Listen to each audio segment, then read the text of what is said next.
habari za taifa. Jamani, mbongo akamjia mwekewa na mwaga minyama ila mbenya kwa hiyo tu mmoja kwa ajili ya kuchekesha wote mbongo kwa ajili ya kuchekesha tu. Jamani, watu wabaya kweli, na mimi wanatuma watu wabaya. Yaani nyinyi wote mmetoa vingilio vyenu kwa ajili ya watoto wa binadamu zenu kuja hapa kuhangaika. Nina huruma jamani. Nina huruma. Nakwani mmeagani? Mmeaga mmesema tunaenda kuchekesha?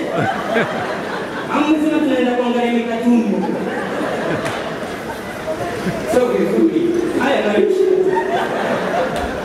Sawa, shuleni mimi niko kuna dawati la mwisho ndio, lakini mimi kwa kwangu dawati la mwisho shuleni ilikuwa kwa ajili ya kuomba chago mwalimu asione.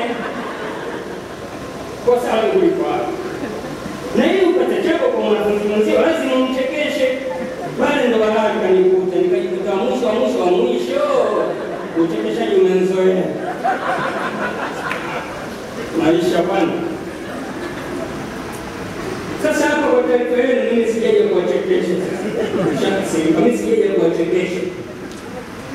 Mimi hapa nimekuja kuwaelimisha. Kama mnasikiaga kauli asiyefunzwa na mama afunzwa na ulimwengu. Hasa katika ulimwengu wale mimi ndo mmoja wao. Mimi ni Mungu. Nakuja kuwafundisha. Na ninawafundisha kwa lugha ya Kiswahili kwa sababu sitaki yajirudia aliyonikuta Kisumu Uganda. Sitaki yajirudia yale mambo. Kisumu Uganda ilikuwa mwaka 1999 BC. Nikisema BC maana yake before Christ. Yeah. BC maana yake ni before Christ.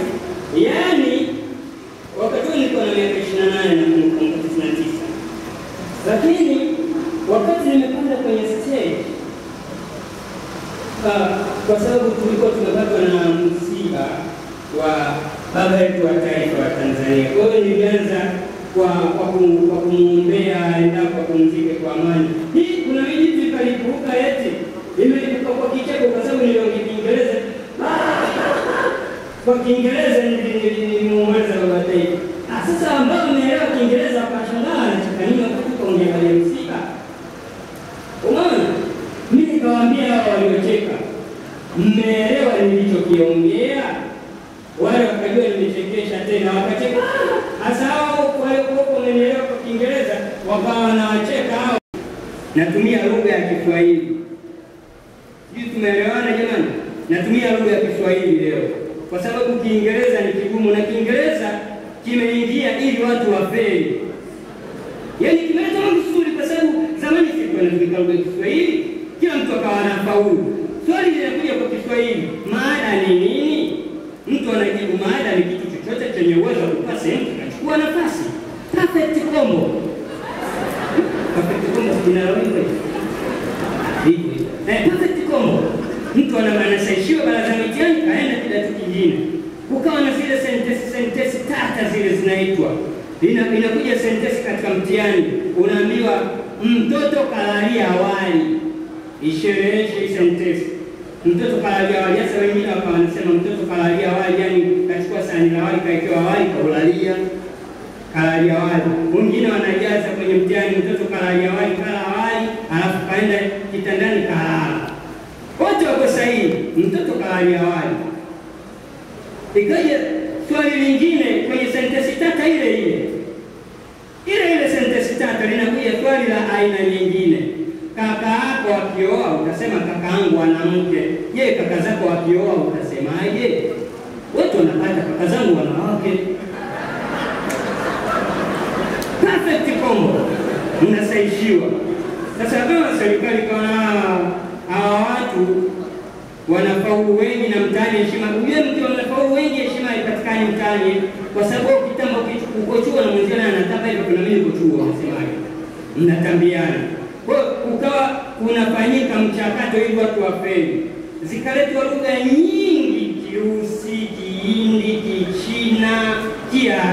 Kiingereza kikafanikiwa kupita Kiingereza kikafanikiwa kuingia. Sasa lile swali lililokuwa linaulizwa kwa Kiswahili maana ni nini, likaletwa kwa Kiingereza. Sasa what is matter? Hapo shughuli ilikuwepo.